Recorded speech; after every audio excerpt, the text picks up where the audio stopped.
Hi everyone, it's Caitlin from Talcott Library. Today I wanted to start off by asking you a question. What do you think of when you think of Talcott? I think that most people tend to think of borrowing books, that you can borrow DVDs, using our computers to check your email or print or just do research. And also people think about our kids programs, so like our toddler times and our story hours. But did you know that we also have resources that you can access from home, even when the library is closed, as it is now? Due to the current situation and the precautions that we're taking to prevent the spread of the COVID-19, we thought it would be a good idea to share some of the resources that are available to Talcott patrons from the comfort or confinement, in this case, of your home. So the first thing that I would say is that these resources are only available to Talcott patrons. So you do have to have a Talcott library card. If you have like a South Beloit or a North Suburban card, you would not be able to access a lot of these resources because you need to use your card number, and you do have to have a Talcott library card. But if you do have a North Suburban or South Beloit library card, I'm sure that you can contact those libraries to ask them what kind of online resources they might have available for you. But today we're going to talk about Talcott resources. So now I am going to tell you a little bit about some of our online resources and how you can access them and what kind of information you can find there. The first thing you'll want to do is go to the Talcott Library website. That's www.talcottfreelibrary.com. Then click on the Resources tab of the website. And this is where most of our online resources are located. Today, I would like to start off talking about a few of our databases, which are here at the top of the resources page. As you can see, there are different tabs with drop-down menus that show which databases are available to you. For this first video, I would like to go through our A to Z databases that are here in the Hobbies and Travel section, because they are pretty easy to use and have a lot of useful and interesting information. But I think there are a lot of people who don't realize that we have these databases and don't realize what we can do with them. So let's just go down the line here. The first database is A to Z in the USA. When you click on most of these databases, you should see something similar to this screen. This is where you will need to enter your library card number and your PIN. Your library card number is the number that can be found on the barcode of your library card. And this is where you need to have a Talcott library card because another library's card won't work with our databases. If you're not sure where your actual card is, but you have your keychain card, that should work just the same. They both should have the same number on them. Your PIN is the four-number code that you set up when you got your card. If you don't remember what your PIN is, you can reset it online by logging into your library catalog account using the link at the top of the Talcott Library website.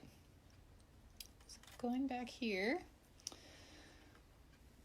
we'll go ahead and log in.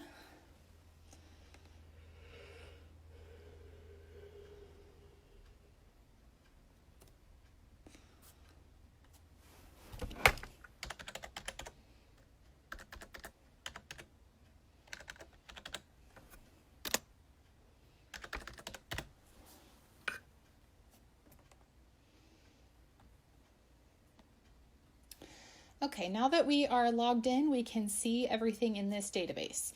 A to Z in the USA offers a lot of really useful geographical, historical, and cultural information about different US states. Once you get into these A to Z databases, they're pretty easy to use.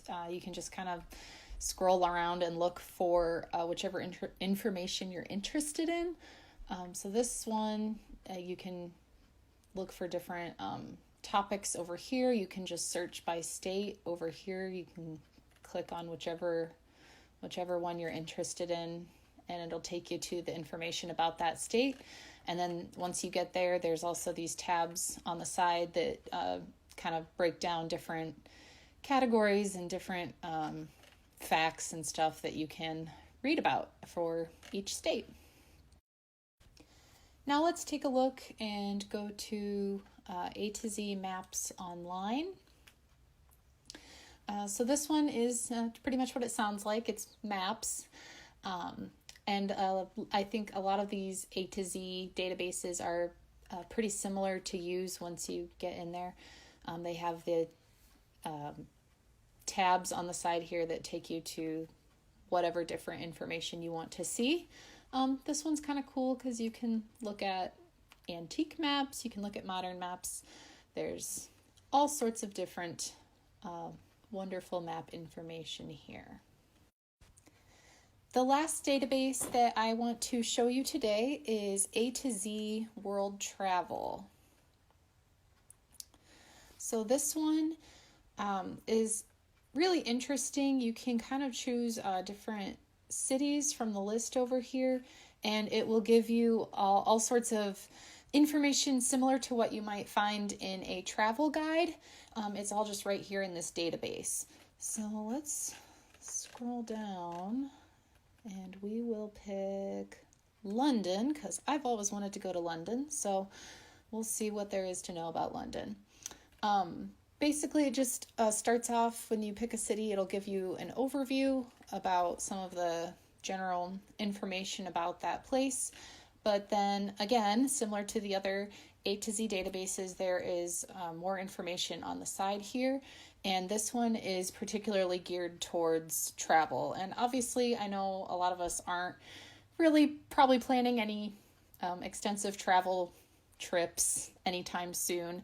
But this is good information to have for when we're able to do that again. So this will give you activities that you can do in these cities. It'll show you food, like what the kind of local food options might be. It'll give you healthcare information, which is always important to have before you go. Information about the language. You can find out what kind of transportation is available in these different cities. And this Travel Essentials tab just gives you some things that you will need when you go to these locations. So I think this is a very useful database that has a lot of information that if there's not a travel guidebook out there that has the information that you need, this is probably a good place to check. I think that'll be it for this video. If you have any questions, you can contact us on Facebook, you can comment on the video, or you can also contact us through the Talcott Library website. And we hope to talk to you again soon, and goodbye.